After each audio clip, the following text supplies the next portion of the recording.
ولازم بحمده عدد خلقه ورضا نفسه وزنة عرشه ومداد كلماته.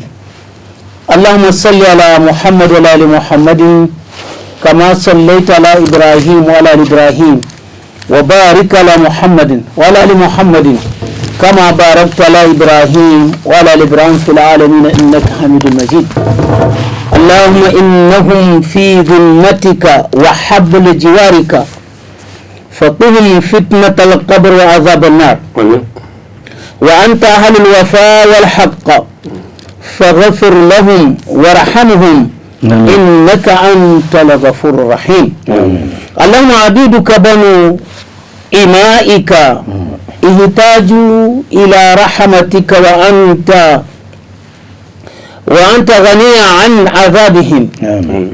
إن كانوا محسنين فزد في حسناتهم وإن كانوا مسيئين فتجاوز عنهم. اللهم أنزل على قبورهم الضياء والنور والفسحة والشرور. اللهم جازهم بالحسنات إحسانا وبالسيئات عفوا وغفرانا حتى يكونوا في بطون الألحاد مطمئنين وعند قيام الأشهاد من الآمنين وبجودك ورضوانك واثقين وإلى أعلى علو درجاتك سابقين برحمتك يا أرحم الراحمين برحمتك يا أرحم الراحمين برحمتك يا أرحم الراحمين. اللهم ارزقنا قبل الموت توبة وعند الموت شهادة وبعد الموت جنة. اللهم هون علينا سكرات الموت. اللهم اجعلنا ممن دعاك فأجبته وتضرع إليك فرحمته وسألك فأعطيته وتوكل عليك فكفيته وإلى حلول دارك دار السلام أدنيته. اللهم صل على محمد وعلى آل محمد كما صليت على إبراهيم وعلى آل إبراهيم وبارك على محمد وعلى آل محمد كما باركت على إبراهيم وعلى آل إبراهيم في العالمين إنك حميد مجيد. سبحان ربك رب العزة عما يصفون وسلام على المرسلين والحمد لله رب العالمين. أعوذ بالله من الشيطان الرجيم. بسم الله الرحمن الرحيم. إن الحمد لله حمدا كثيرا نحمده تعالى ونستعينه ونستغفره ونعوذ به من شرور أنفسنا ومن سيئات أعمالنا. من يهده الله فهو المهتدي ومن يضلل فلا هادي له. ونشهد كما بنفسه شهد الله أنه لا إله إلا هو والملائكة وأولي العلم قائما بالقسط لا إله إلا هو العزيز الحكيم الخالق البارئ المصور الذي له ملك السماوات والأرض يحيي ويميت وهو على كل شيء قدير القائل كل نفس ذائقة الموت ثم إلينا ترجعون. صدق الله العظيم. ونشهد وكفى بالله شهيدا محمد رسول الله صلى الله عليه وسلم والذي أرسله ربه بالهدى ودين الحق بشيرا ونذيرا وداعيا إلى الله بإذنه وسراجا منيرا. بلغ الرسالة وأدى الأمانة ونصح الأمة وكشف الأمة وجاهد في الله حق جهاده حتى أتاه اليقين.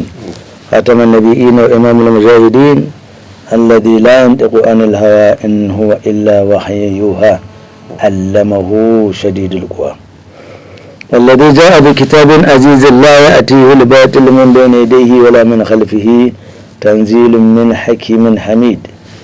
كتاب الذي من قال به صدق ومن عمل به أجر ومن حكم به عدل ومن دعا إليه فقد هدي إلى صراط مستقيم. هذا الكتاب كل من تمسك به وتمسك بالسنة الذي جاء به فقد استمسك بالأروة الوثقى لا انفصام لها والله سميع عليم. وصلى الله تعالى على نبيه الكريم وعلى آله وصحبه ومن تبعهم بإحسان إلى يوم الدين.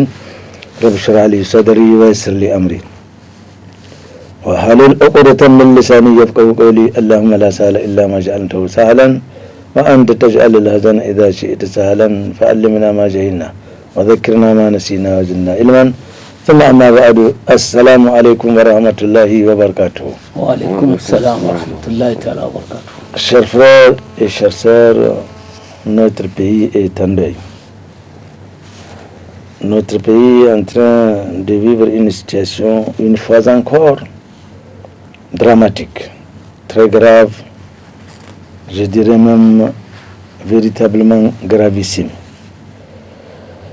Telle est la volonté d'Allah subhanahu wa ta'ala. Il a décidé à ce que nous voyons soldats luttant, n'est-ce pas, pour la préservation de la quiétude de cette Oumma, luttant contre les ennemis de l'islam. Donc cela pourrait bien s'apparenter à un véritable djihad, mais honteusement c'est ceux-là qui sont en train de tuer les gens contre le djihad. Le véritable djihad, c'est bien ce que nos FDS ont accompli et nous prions Allah subhanahu wa ta'ala de les accueillir dans sa miséricorde, de les accorder son paradis al-Firdaus. Ainsi va le monde. C'est de cela que nous souhaiterons nous aussi compatir, n'est-ce pas, à cette douleur que tout le peuple du Niger aujourd'hui est en train de vivre. Nous avons constaté que même au plus haut niveau, une prise de conscience est là. Le chef de l'État s'est rendu lui-même pour la présentation des condoléances dans cette région qui se trouve être meurtrie. Nous ne pouvons donc souhaiter qu'Allah subhanahu wa ta'ala pardonne à ces vaillants combattants de sa religion, parce qu'ils luttent contre les ennemis de l'islam, qu'il les pardonne et leur accorde son paradis al-Firdaus. C'est ainsi, voilà la vie, et de ce que nous souhaiterons aujourd'hui nous entretenir avec notre traditionnel frère Abdul Fattah et Haladou, à qui je dis une fois encore Assalamu alaikum. Wa alaykum assalam wa rahmatullahi wa barakatuh. Voilà, balisé à peu près avec douleur la thématique dont nous nous proposons de parler aujourd'hui. Allah a décrété que chaque âme goûtera à la mort. Et un dicton dit qu'on meurt armé, n'est-ce pas, de la défense de cette religion, ou qu'on meurt sur son lit, c'est la même mort. Mais mourir à arme à la main, dans le chemin d'Allah subhanahu wa ta'ala, fi sabilillahi, évidemment, on devient martyr, et Allah subhanahu wa ta'ala a réservé, a promis de réserver un bon accueil aux martyrs, n'est-ce pas? Et nous pensons que c'est de cela qu'il s'agit à propos de nos frères qui sont tombés dans cette lâche œuvre commanditée par certains et exécutée par d'autres. Alors, Abdel Fattah, voilà à peu près de quoi nous proposons de parler. Alhamdulillah Rabbil Alamin, summa salatu wa salam ala ashrafil mursalin, Muhammadun alamul huda wa manaril yaqin. Tel que le prophète sallallahu alayhi wa sallam l'a dit, Man la yahattamu bi amril muslimina falaysa minna. Sadaqa Rasulullah. Sallallahu alayhi wa sallam. Quiconque ne se préoccupe pas des problèmes des musulmans n'est pas musulman. Donc, cette mort nous touche tous. Nous touche tous. D'abord, en tant que frères vivant sur le même territoire, et le premier niveau, oui, et encore en tant que musulmans, pratiquant la même religion. On ne peut pas croiser les bras. Et fermer la bouche. Et fermer la bouche et dire que bon voilà, cela ne me regarde pas. Il faut compatir. Bien sûr. Et il faut aussi contribuer selon les moyens à la disposition de tout un chacun. Et il faudrait aussi constituer les responsabilités. Et les responsabilités, c'est à plusieurs niveaux. Et on ne peut pas continuer à assister impuissant à la mort de l'autre. Il faut faire quelque chose. Il y a un adage qui dit: pose ton canari sur le genou. Ah bon? Dieu te le portera sur la tête. Sur la tête. Très bien. Il faut qu'un effort soit fait.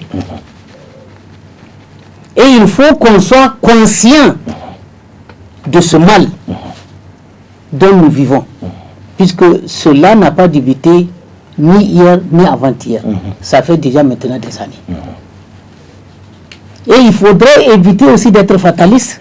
Bien sûr. Dire que bon voilà... Voilà, c'est la fin. Non, dire que de Dieu est là, Dieu est là. Oui, tout à fait. Et il faut un effort de notre part. Tout à fait. Tout à fait. Cet effort-là peut être matérialiste et vice-versa. Il y a plusieurs efforts. Il faut les manifester, il faut les mobiliser. On ne peut pas rester comme ça et continuer à vivre le malheur. Ces spectacles voilà. Donc, et je vais m'arrêter là en attendant qu'on puisse encore continuer. أعوذ بالله السميع العليم من الشيطان الرجيم بسم الله الرحمن الرحيم صلى الله على النبي الكريم رب اشرح لي صدري ويسر لي أمري واحلل عقدة من لساني يفقهوا قولي. Effectivement, comme vous venez de le dire, c'est un devoir de compatir, c'est un devoir de s'impliquer et c'est un devoir de se concentrer sur cette affaire qui n'a que trop duré pour des multiples raisons que vous avez évoquées. Mais je m'en vais revenir plus particulièrement sur un aspect, parce que on parle même sur les ondes des médias, toutes catégories confondues, sur la question des milices et autres. Traditionnellement, on a évolué dans l'autodéfense. On avait des saguets, des lances, parce qu'on vivait dans la forêt, on cohabitait avec des animaux sauvages. Ça, c'est une autre réalité. Mais dans tous les cas, même dans l'éducation, l'islam a recommandé d'apprendre aux enfants le maniement des armes. Le maniement des armes, ça c'est pour des éventualités. Alors, et le musulman ne doit pas rester nonchalant. Quand cela arrive, il doit défendre ses biens, il doit défendre les siens, il doit défendre sa patrie. Donc, une fois encore, on a commencé par des invocations. Que Allah accueille ceux qui nous ont dévancés dans son paradis et qu'il assiste davantage ceux qui ont les métiers des armes et qu'ils les défendent. Mais il y a, par rapport toujours à cette question d'autodéfense, un aspect étant donné à souligner, étant donné qu'on vit dans un État organisé, il faut toujours le faire en collaboration avec les autorités de l'État, qui peuvent assister venir au secours ou assister avec des conseils avérés, parce qu'ils ont des gens formés à cet effet, qui ont des spécialités. Mais donc on ne peut pas dire à quelqu'un de ne pas prendre une arme dans certaines situations de cas de force majeure, mais il faut savoir la responsabilité aussi qui pèse dans cela. Le prophète, en cas de guerre, le prophète Mohammed sallallahu alayhi wa sallam a dit, tout comme ses compagnons même après lui, donc il faut savoir utiliser cette arme sans abus et sans gaspillage, parce que nous sommes tous à Allah comme cela l'indique, et c'est lui vers lui que nous serons de retour. Donc en revenant aux citoyens, il est temps de reprendre le chemin du passé, parce qu'on a évoqué le relâchement dans notre société. Et ce relâchement du lien va jusque dans la famille. Ça entame les unités dans les familles.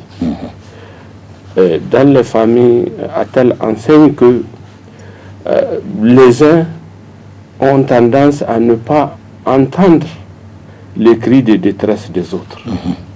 Mais dans cette situation, avec ce qui nous arrive à la longue, on ne voit pas celui qui sera épargné. Et ce n'est pas pour rien que Allah subhanahu wa ta'ala a scellé cette fraternité de sauver, de venir en secours à une créature en détresse, quelle qu'elle soit, d'être unis comme un corps, pour que, en cas de besoin, nous soyons compatissants. Nous mobilisons ce qui doit être mobilisé. Nous apportons main forte et que nous nous unissons pour faire face aux défis et à tous ceux qui nous bravent. Donc, une fois encore, il faudrait, je suivis vos interventions, tous les deux, il faudrait qu'on revienne vers ce réflexe. Sinon, un à un, personne ne pourra être épargné. Et du fait de mettre de côté les enseignements de Dieu et de son prophète, l'ennemi, ça c'est une parole d'Allah, l'ennemi aura le dessus sur nous. On a commencé par le commencement, parce que nous pouvons par des invocations en faveur de la protection, mais en faveur pour le pardon de ceux qui nous ont dévancés. Mais il faudrait que même le malade dans sa maladie, tant qu'il a la conscience pour prier, il faudrait qu'il invoque face à cette situation. L'amour de son pays, ça fait partie de la patrie, ça fait partie de la foi. Donc même un malade qui a le devoir de prier, qui a sa conscience en lui, qui ne peut pas faire les gestes physiques, l'effort physique, celui qui n'a pas les moyens matériels, nous avons une arme que le prophète Mohammed sallallahu alayhi wa sallam nous a recommandé parmi d'autres, c'est les invocations. Il faudrait que nous ayons ce souci. Il faudrait que chacun ait ce souci. Personne n'a intérêt dans cette situation. Si moi j'ai je projette que c'est dans les désordres que je ne peux me retrouver, mais une bande perdue, c'est quelque chose. Tout à fait. N'est-ce pas? Ça part là où on ne sait pas. Si moi je pense que c'est dans le désordre, dans le chaos, dans le brouhaha, que je peux me retrouver à cette occasion. Donc, vraiment, prenons garde et que Dieu nous assiste, parce que nous sommes dans un monde où on parle de beaucoup de consommation de stupéfiants. Qui dit ça est un facteur qui peut inciter. Donc, on a, le seul intérêt qu'on a, c'est de contribuer et de nous atteler avec conviction, fermeté, sincérité, à contribuer. Et même dans des groupes, à l'intérieur de nos groupes, il faudrait qu'on intègre cela. Tout à fait. Tout à fait. À l'intérieur de nos activités, il faudrait qu'on intègre ne serait-ce que les invocations. À chaque rencontre, comme les oulémas le font aujourd'hui, à l'occasion des décès, à l'occasion des baptêmes, à l'occasion des mariages. Donc, à l'occasion de mariages de famille, de réunions de famille, de réunions de mariage, de réunions de toutes sortes, il faudrait qu'on invoque et il faut qu'on l'intègre dans nos programmes. Parce que cette situation, il y a des facteurs de situations malencontreuses qui naissent, comme la pauvreté. Faisons des caisses un peu partout. Des caisses de sécurité sociale, des caisses d'entraide, des caisses de solidarité. C'est en ce moment que nous serons forts. Sinon, la pauvreté de l'autre risque d'être conséquente. Non, tout à fait. Elle risque d'être conséquente pour les voisins, elle risque d'être conséquente à la langue, pour la communauté et pour l'ensemble du pays. Donc soyons déterminés, il faut qu'on soit convaincus que nous devons faire quelque chose. Et je finis ici. C'est un rappel. Tout à fait. Je suis en train, je suis en train de dire, de rapporter ce que certains échanges disent. Tout à fait. Et je finis par cette recommandation du prophète Mohammed à son Hajj Wada.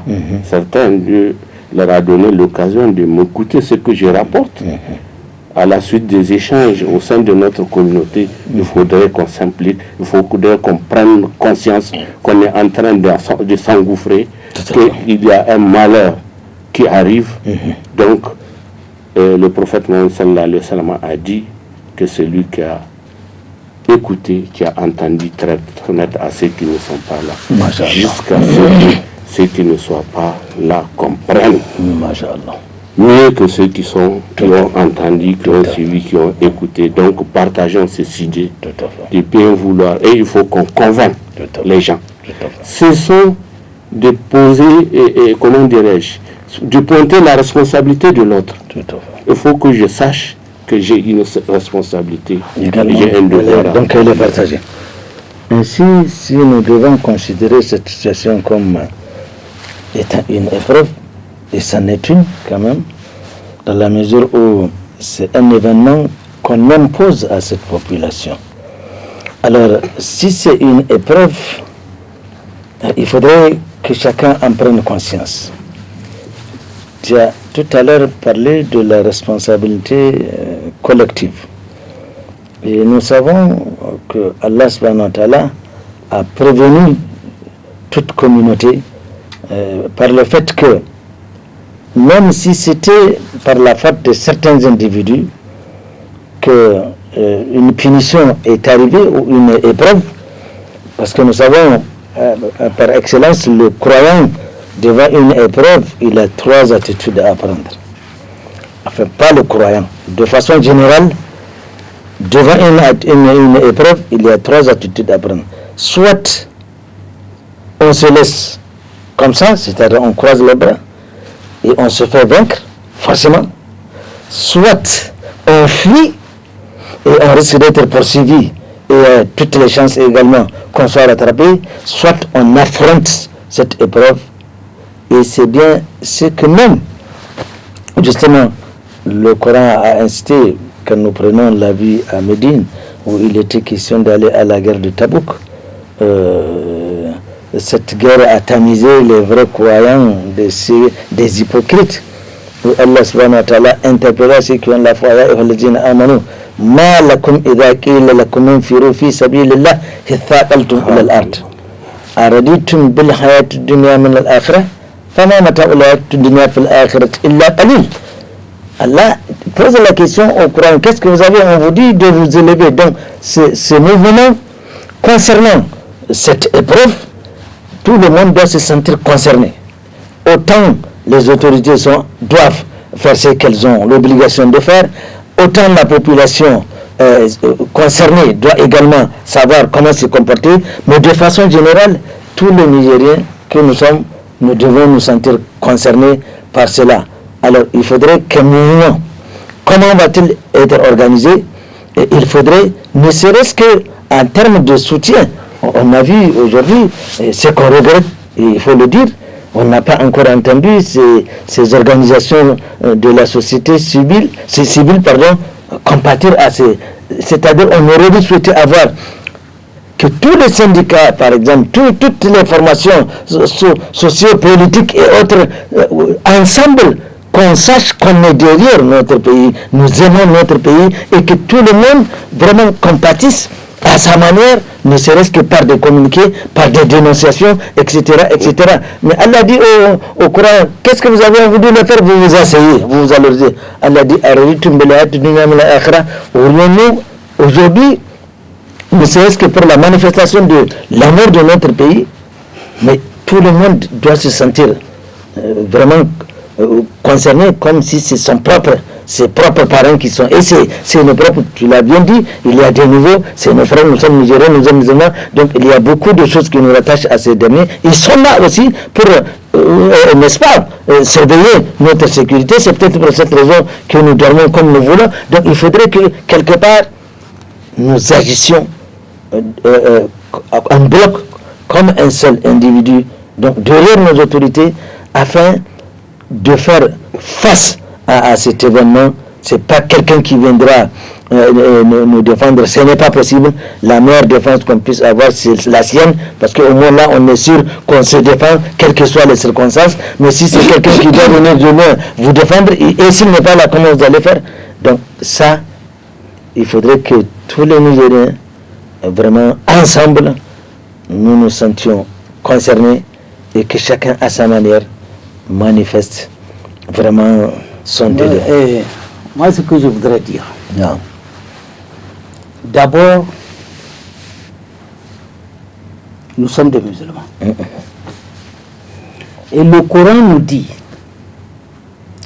Lan tarda anka al-yahud wa an-nasara hatta tattabi'a millatahum.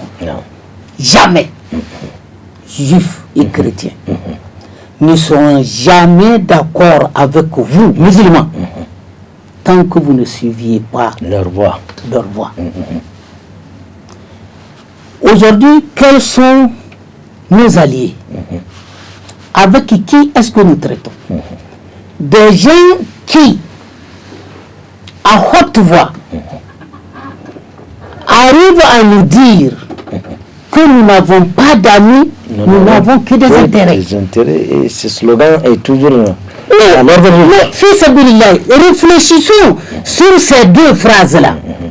D'abord, le verset du Coran qui dit Lan, jamais ces gens-là ne vont pas vous croire. Ils ne seront jamais d'accord avec vous.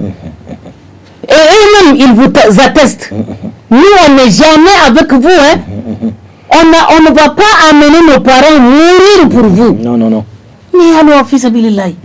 N'est-il pas temps qu'on comprenne ça? Mais non, c'est clair, c'est net. Mais voilà.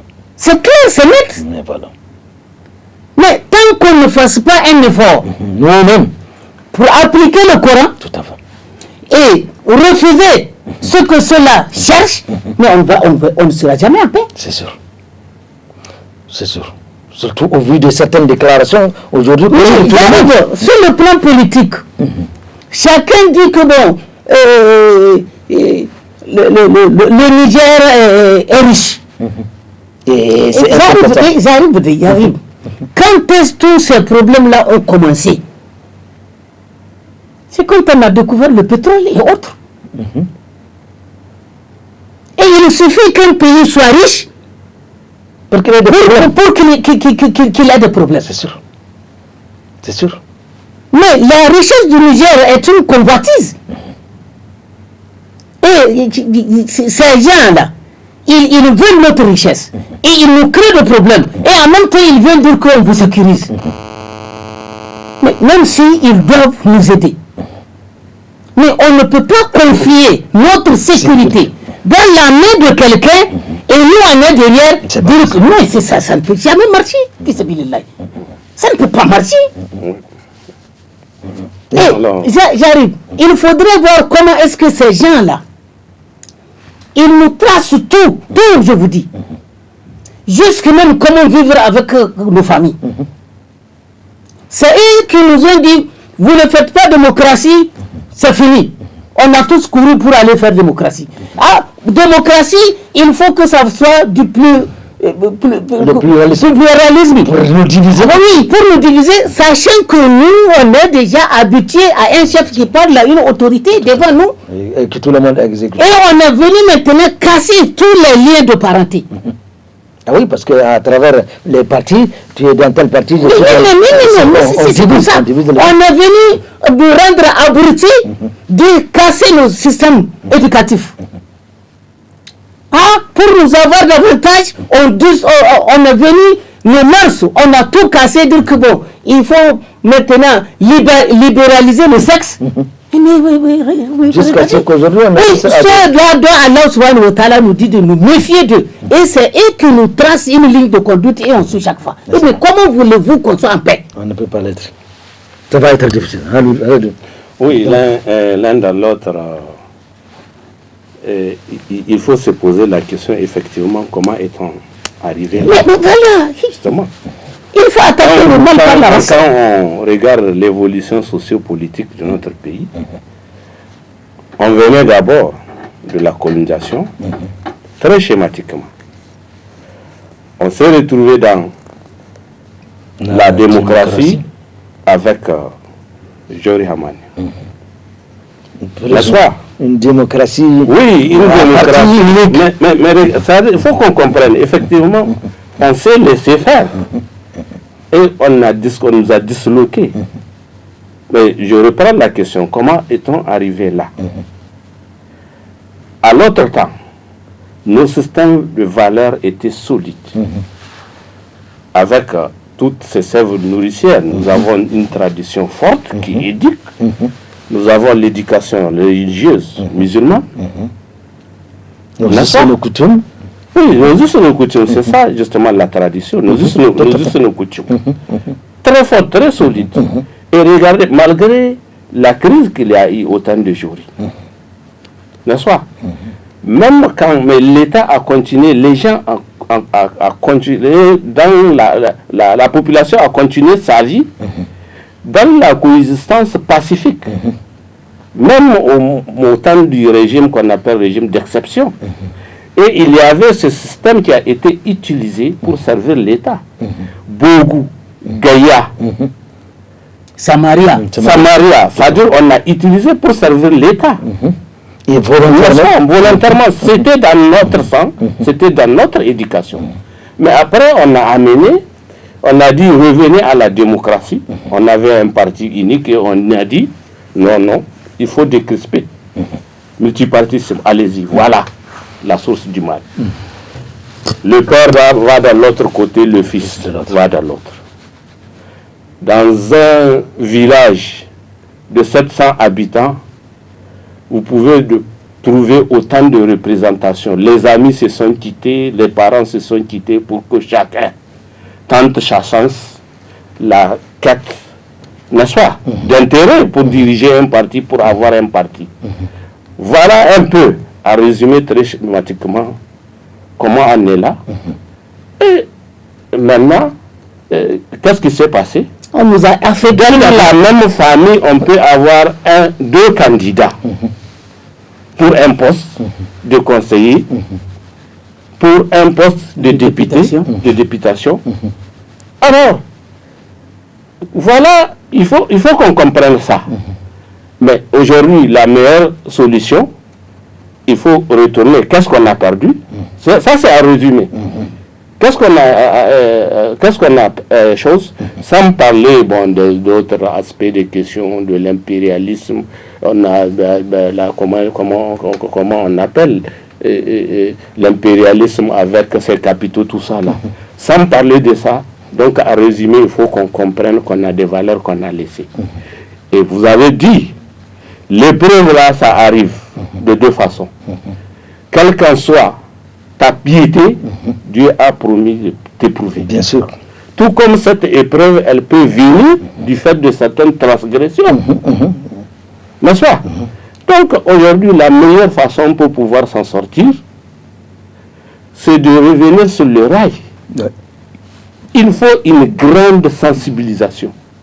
Il faudrait que chacun s'implique, et comme vous l'avez dit, il faudrait qu'on fasse la part entre nos problèmes avec X ou avec tel groupe et maintenant la question d'intérêt national.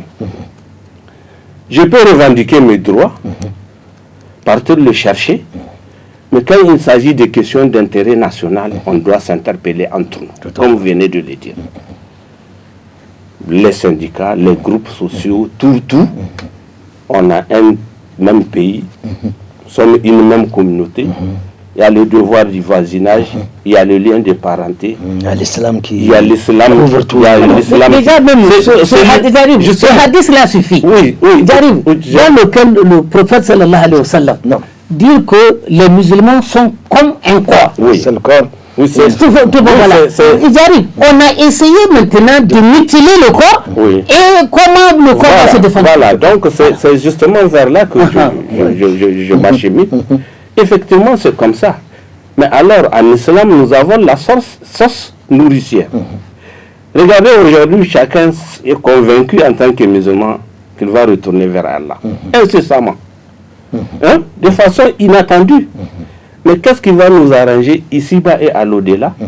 Ce sont ces bonnes pratiques du maintien de lien de parenté, de l'entraide, de solidarité, de l'amour de son prochain, etc., etc. Il y a des barèmes. Et c'est ça l'ensemble qu'on va peser le jour du jugement dernier. Donc si on veut s'en sortir, ici-bas et à l'au-delà, c'est clair, on sait laisser faire.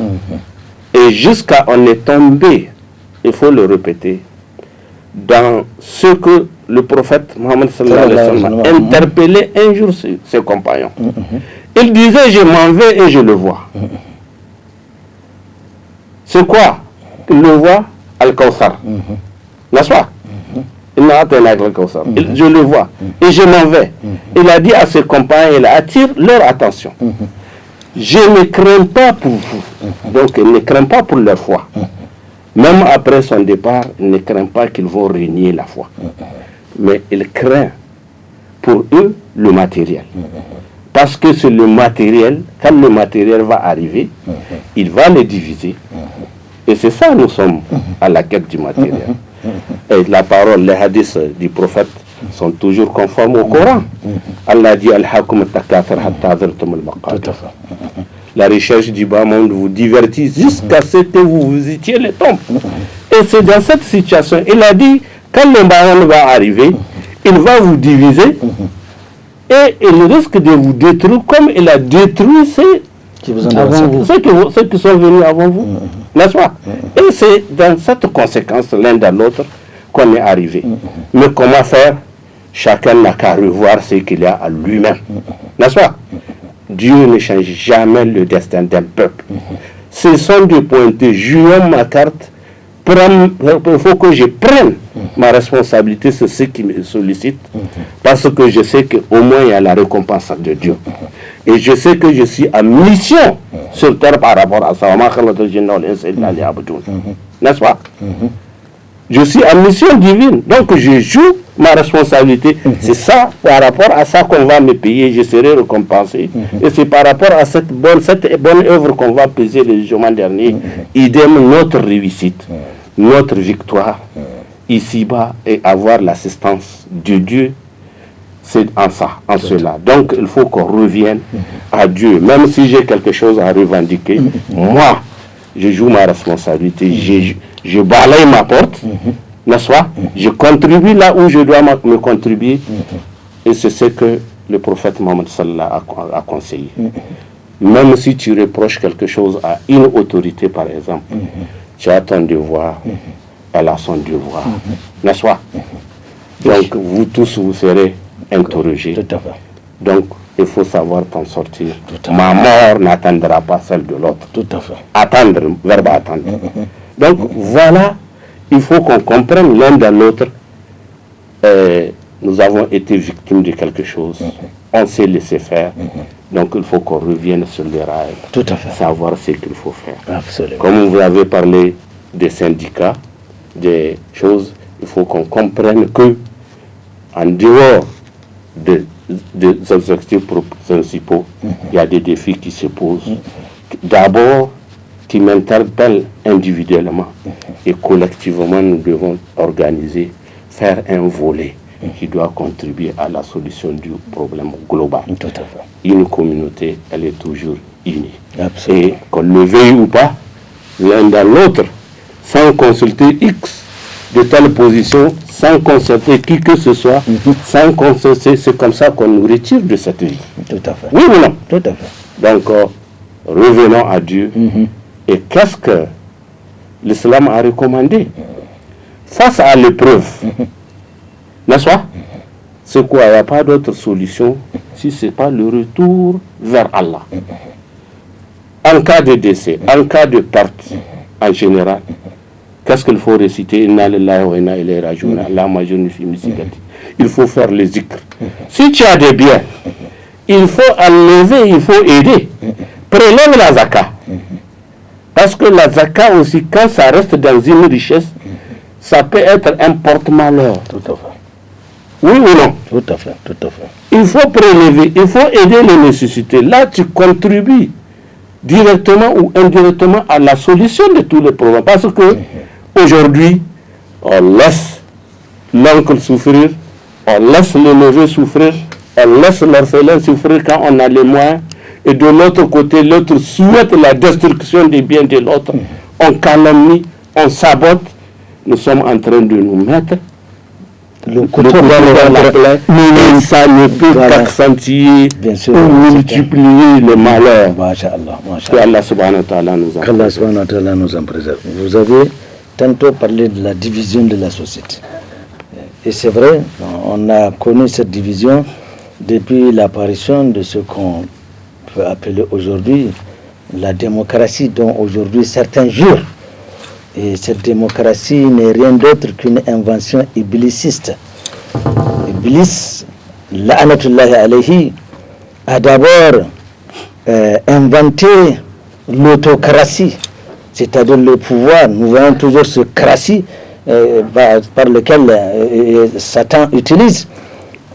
Il a commencé par l'autocratie, ces rois qui étaient dogmatiques, ils étaient des véritables tyrans, n'est-ce pas? Donc l'humanité a connu ce régime d'autocratie. Ensuite, qu'est-ce qui s'est passé?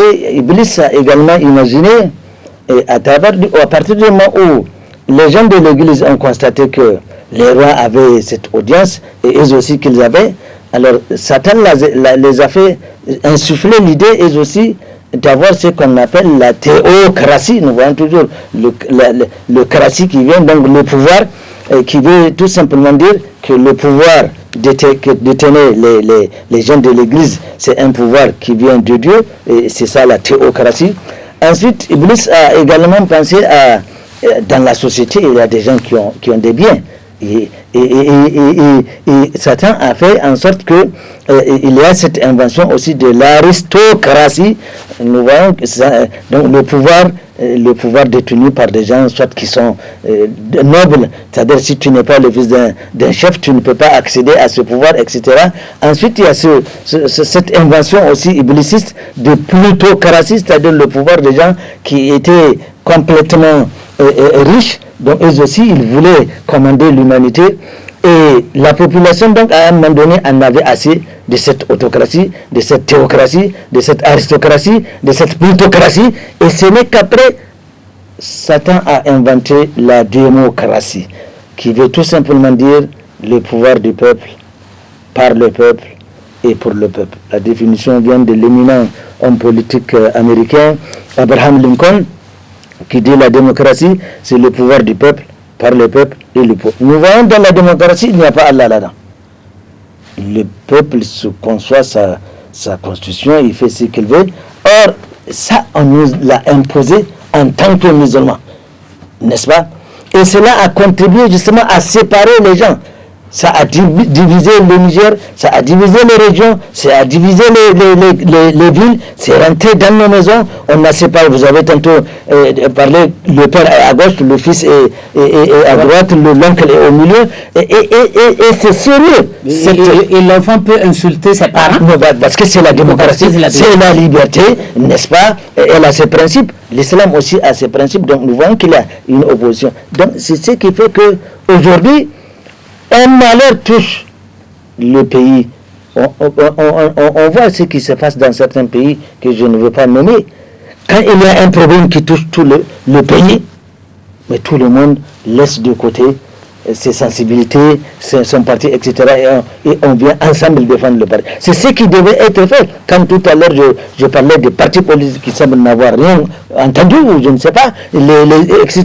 Parce que la société est tellement... c'est le mal qui est profond. L'ennemi nous a eu par pédagogie. Mais bien sûr, l'ennemi nous a eu par pédagogie. On se dit religieux, on se dit musulman, mais on ne fait qu'écouter l'ennemi chaque matin. C'est ce que je dis, on jure aujourd'hui par la démocratie. C'est ça la gravité de la chose. J'ai entendu un politicien dire un jour, nous croyons à la démocratie. C'est comme s'il y a un 7e élément de la croyance. Subhanallah. Or, le fait de dire, non, moi je ne suis pas au pouvoir, non, mais c'est ton parti. Et Allah subhanahu wa ta'ala l'a dit, وَاتَّقُوا فِتْنَةً لَا تُصِيبَنَّ الَّذِينَ ظَلَمُوا مِنْكُمْ خَاصَّةً. Non, en dehors de ça même, Dieu dit, tout celui qui aura aimé autre chose, plus que lui, son messager, ça peut être un commerce, ça peut être de belles maisons, quoi, le pouvoir, donc le gars il n'est pas croyant. Mais tout à fait. Et c'est dans ce cas-là que nous sommes aujourd'hui. Tout à fait. Tout celui qui prend un attribut de Dieu, en termes de croyance, de conviction, un attribut de Dieu, lequel qu'il soit, et l'affecte à un individu. Et l'affecte à quelque chose qui ne peut pas prendre le nom de Allah. Une créature. Oui. Tout ce qui n'est pas Allah est une créature. Une conception, un cas de créer, c'est une créature. Donc, tout celui qui fait ça, donc qu'il sache que ça c'est une autre divinité qui l'a suivi. Mais le drame aujourd'hui...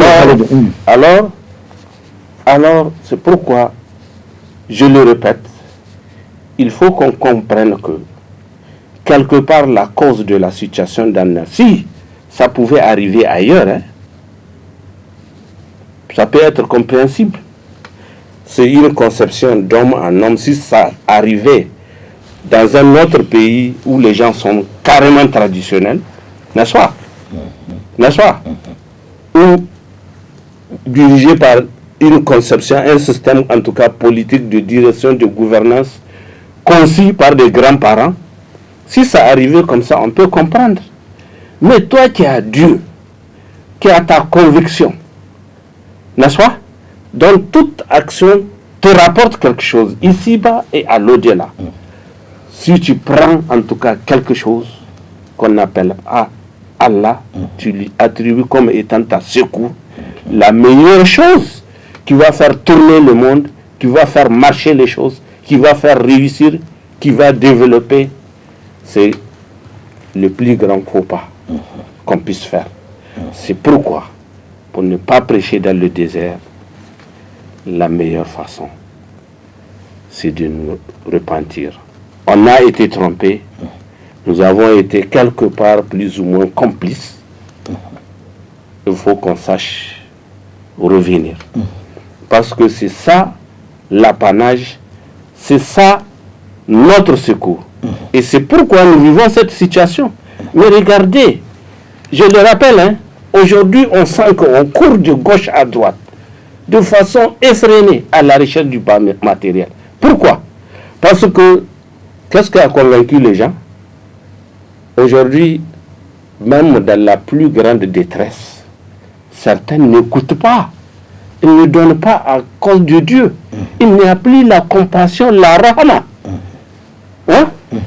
Ce qui correspond un peu la rahma à un attribut de Dieu que Allah fait, qui fait que tu donnes, il n'y a plus cette rahma d'avoir la compassion. Et c'est aller aux choses, au niveau le plus dangereux.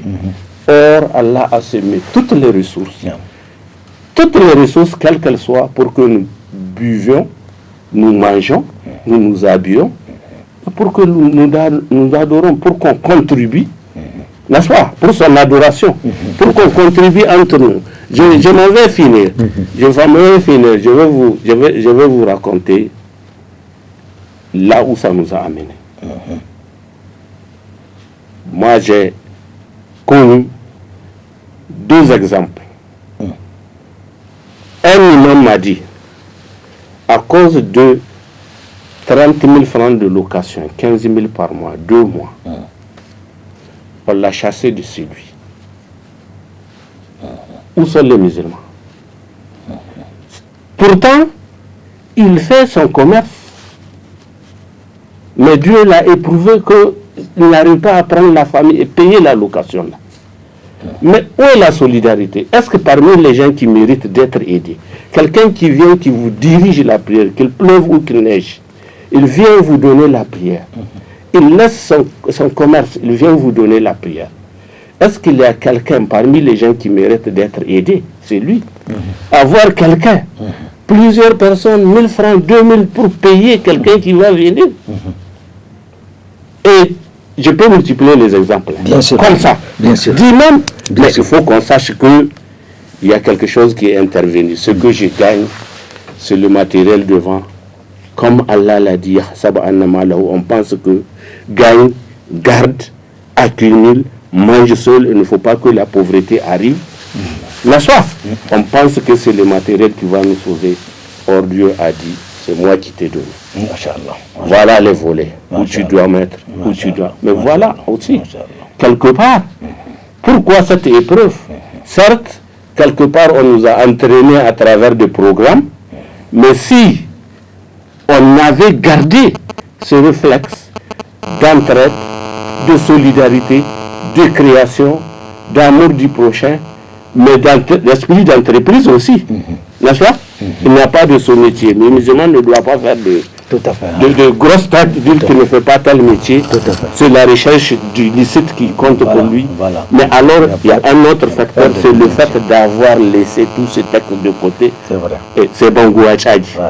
C'est quand un mur se fait que le Margoua trouve un passage. Tout à fait. On aurait fermé ce trou. Par contre, aujourd'hui, on profite de cette pauvreté, n'est-ce pas, pour nous amener encore plus loin, comme il l'a dit, pour amener ce qui est purement contraire à la religion et à notre culture, même traditionnelle, petit à petit nous amener dans des pratiques pires, malsaines.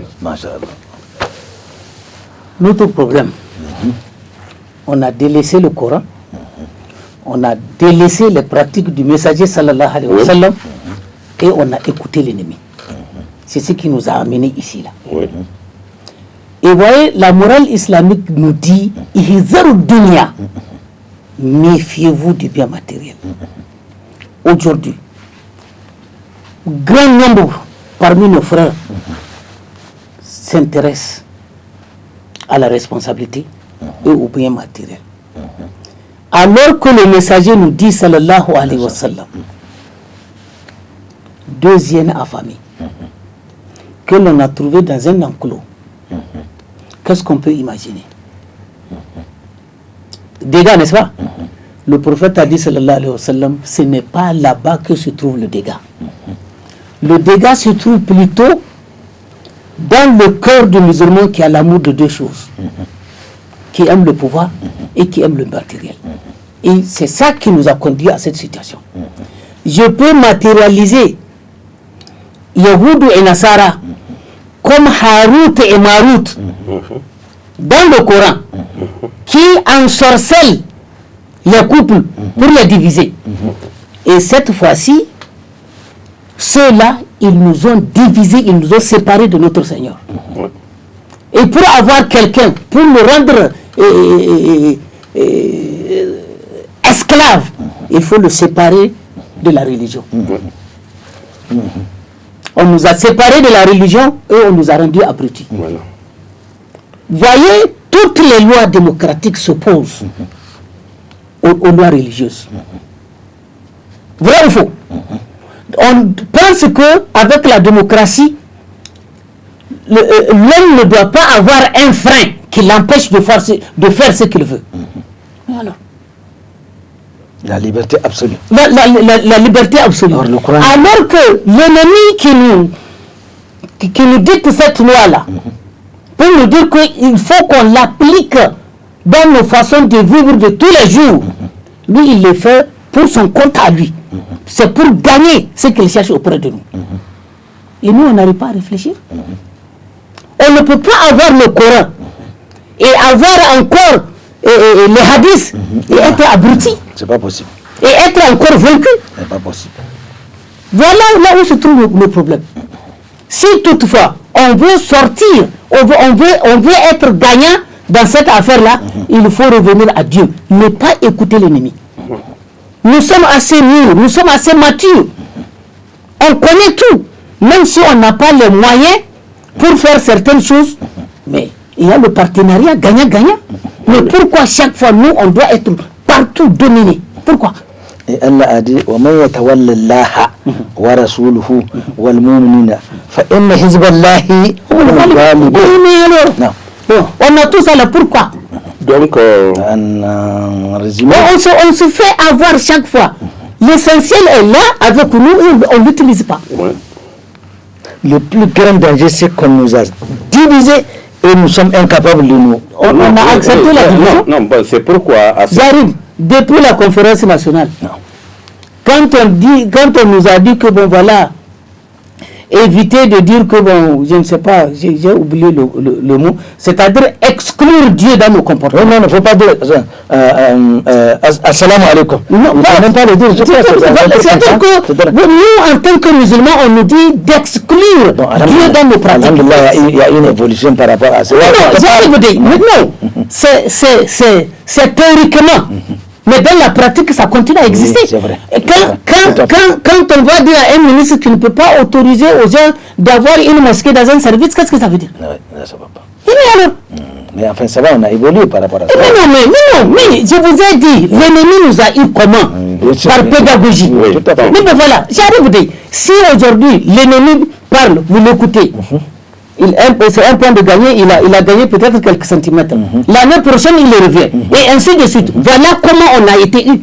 Oui. Doucement. Jusqu'à ce que voilà. J'arrive. Et nos enfants qui vont venir derrière, si ça doit continuer comme ça là, et ils seront complètement dans le piège. Et cela inclut dans l'enseignement. Non, l'un dans l'autre, si c'est les enfants, mais eux, ils trouvent une autre culture même. Ils ne vont pas trouver ce que nous, on a trouvé. Je ne sais pas si je me fais comprendre. Les enfants, ce que les gens ont eu comme culture, ceux qui ont 50 ans et éducation, si on continue comme ça, ils vont trouver autre chose. Donc c'est plus grave qu'Allah nous en préserve. Mais on a posé la question, comment est-on arrivé là? On ne doit pas s'attarder longuement. Maintenant, c'est comment s'en sortir. C'est justement ça. Voilà le mal, voilà comment nous sommes arrivés. Et qu'est-ce que Dieu, Allah et son prophète ont recommandé? N'est-ce pas? C'est de revenir vers Allah. Il faut reprendre le chemin de la mosquée, mais en commençant quand la foi chute. Quand la foi chute, effectivement, la tendance, c'est toujours va vers le bas monde. Mais quand la foi augmente, la tendance de l'être humain, d'un croyant, c'est d'aller vers l'adoration de Allah subhanahu wa ta'ala. Avec ses biens et sa personne. Bon, aujourd'hui, on parle du fait qu'on est distrait. Alors, comment relever sa foi? Pour relever sa foi, il faut multiplier les bonnes œuvres. Parce que maintenant, on a tendance à voir que Dieu compris, hein, on l'a dit plusieurs fois ici. Dans les 2 minutes qui suivent, on a vidé la mosquée. Mais il faut ça là. Non. Écoute-moi d'abord. Oui. C'est là, c'est quand on est en paix qu'on peut faire ce que tu es en train de dire là. Mais on ne peut pas avoir une situation de guerre devant nous et venir dire que il faut faire ceci, il faut cela.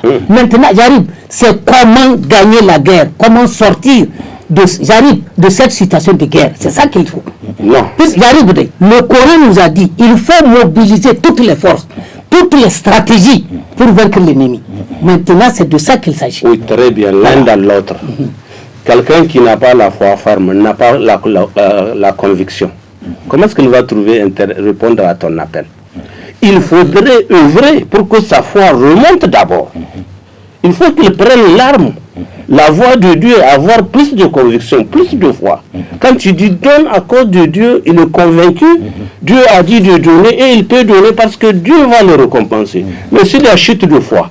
La chute de foi, c'est l'amour du matériel, il ne peut pas donner. Quand tu dis sors à cause de Dieu, va avec l'autre à cause de Dieu malgré votre différend. Il ne pourra pas faire sur sa foi. Donc, on va à la première étape. C'est que le Coran oui, ça comme le Coran l'a dit. Mais si le musulman veut avoir sa foi, faire revivre sa foi, la générer, qu'est-ce qu'il doit faire? Il doit multiplier les bonnes œuvres. Ça commence par les zikr là. Ceux qui connaissent le Coran, il faut multiplier la lecture du Coran, multiplier les bonnes œuvres, les pratiques culturelles. C'est en ce moment que la foi va croître. Et c'est l'autre étape.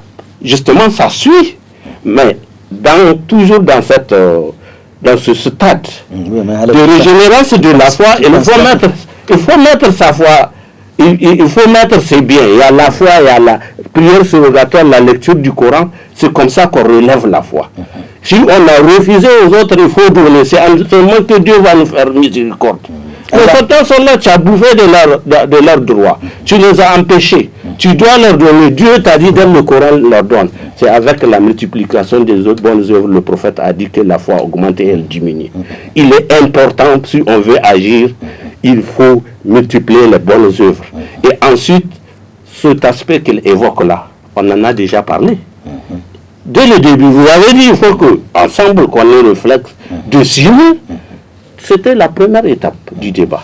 Il faut qu'on accepte ça, on a même fini avec ça. Est-ce qu'on a compris? Mais pour quelqu'un qui dit, mais comment relever ma foi? Je vais faire même nafla, je programme, je n'appelle pas. Multiplie les bonnes œuvres. Istighfar, c'est comme ça, les bonnes petit à petit. C'est ce que ça veut dire. C'est deux aspects différents. Tout à fait. Oui. Alors, nous avons 6 à 7 minutes pour terminer cet entretien. Vraiment, la situation est très grave. Il ne faut pas passer à côté pour dire les choses telles qu'elles sont.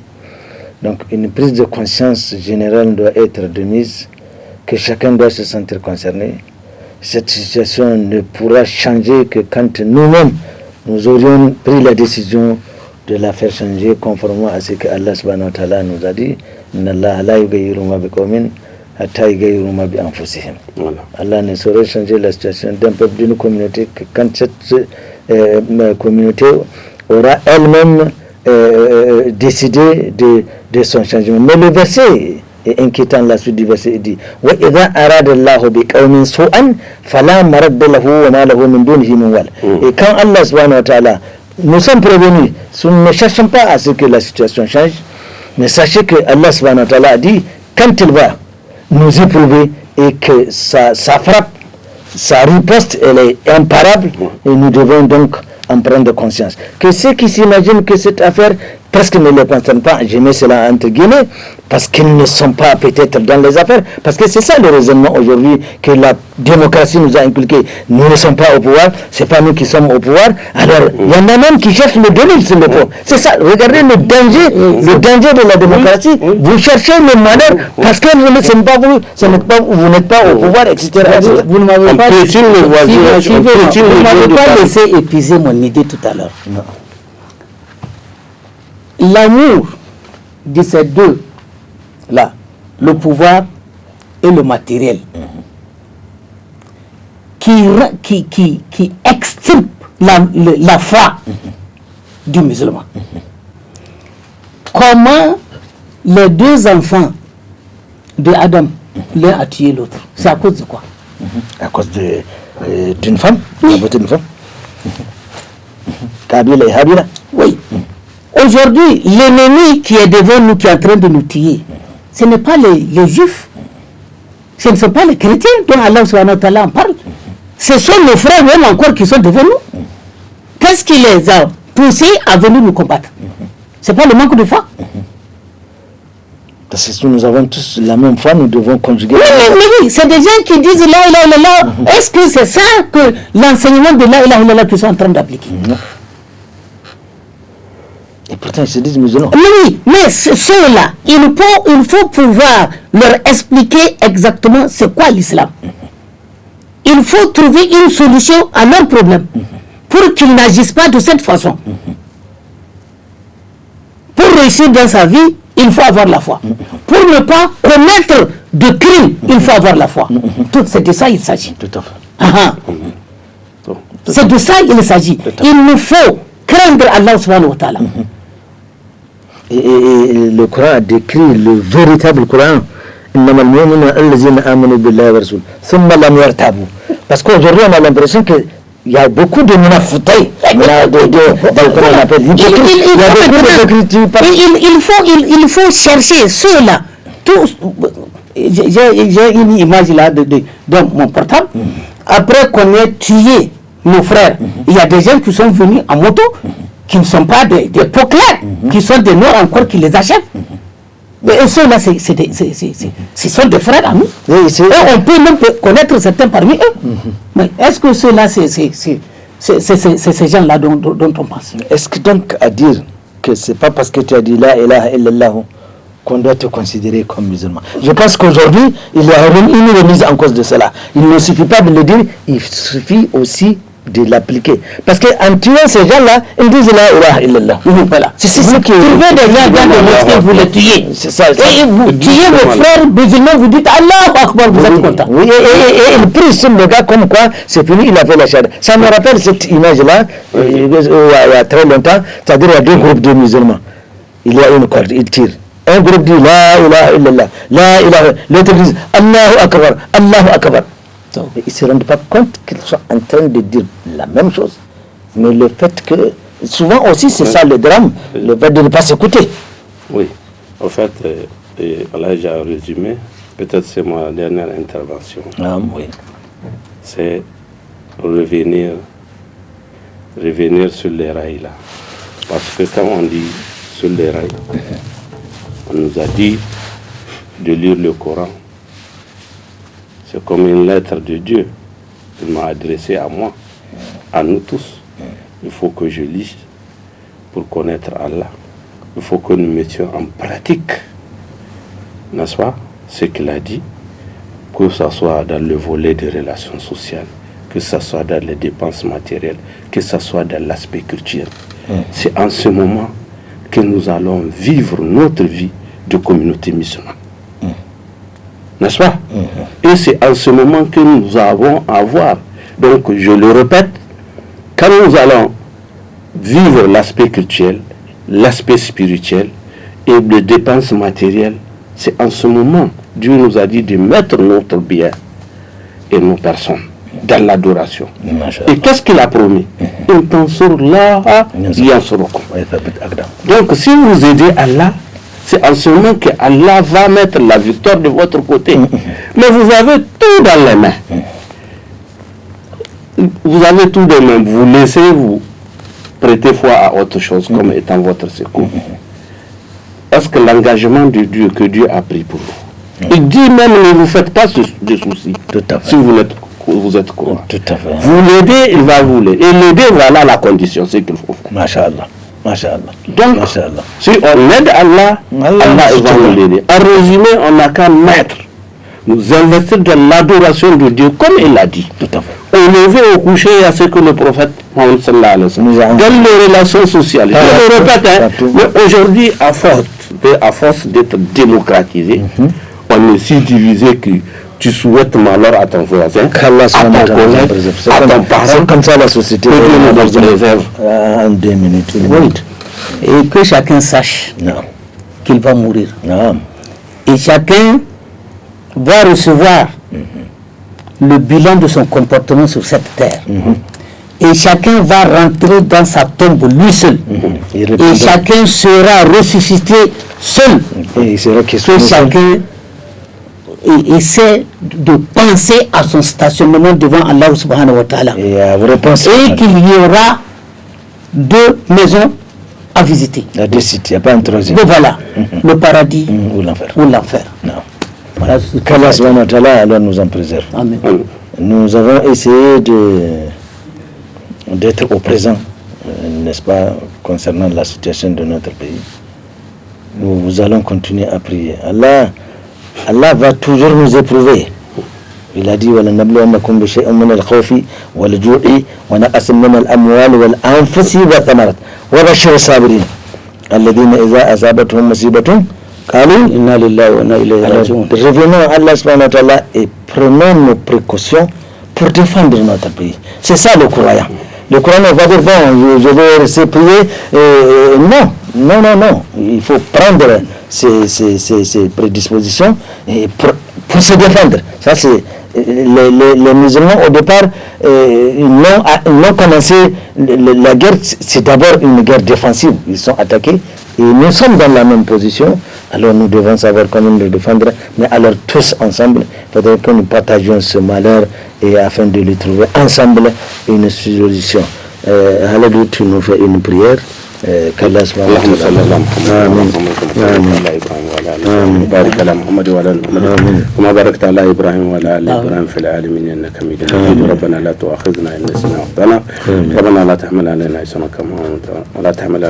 كما حملته على الذين من قبلنا ربنا لا تحملنا ما لا طاقة لنا به واعف عنا واغفر لنا انت مولانا فانصرنا على القوم الكافرين اللهم انا نسالك الخير في الدنيا والاخره ونعوذ بك من الشر ربنا اتنا في الدنيا حسنه وفي الآخرة حسنة حسبنا الله ونعم الوكيل حسبنا الله ونعم الوكيل حسبنا الله ونعم الوكيل اللهم اعنا ولا تهن علينا وانصرنا لا تنصر علينا اللهم انصرنا على جميع العالمين اللهم احفظنا على جميع العالمين اللهم اكفنا من شر جميع العالمين اللهم انصرنا على كل أحد اللهم احفظنا على كل أحد اللهم اكفنا من شر كل أحد اللهم انصرنا على جميع الناس اللهم احفظنا على جميع الناس اللهم اكفنا من شر جميع الناس والله الذي لا إله إلا هو الرحمن الرحيم الملك القدوس السلام على المؤمن المؤمن العزيز الجبار المتكبر الخالق البار والمصور الغفار القهار الوهاب الرزاق والعليم القابض الباسط الحافظ الرافع الميزان السميع البصير القدر التي الخبير العليم العظيم ملك الملك ذو الكرام المقسط الجامع الغني المغني المضيء النور على الجبار الرشيد الصبور لا إله إلا أنت سبحانك إنا كنا من الظالمين وتب علينا إنك أنت التواب الرحيم إن الله وملائكته يصلون على النبي يا أيها الذين آمنوا صلوا عليه وسلموا اللهم صل على محمد وعلى آله وصحبه بالعزة عما يصفون وسلام على المرسلين والحمد لله رب العالمين والسلام عليكم ورحمة الله وبركاته. L'élément sera Inch'Allah rediffusé les jeudis à partir de 17h30. Salam alaikum. Wa alaikum assalam. Wa alaikum assalam.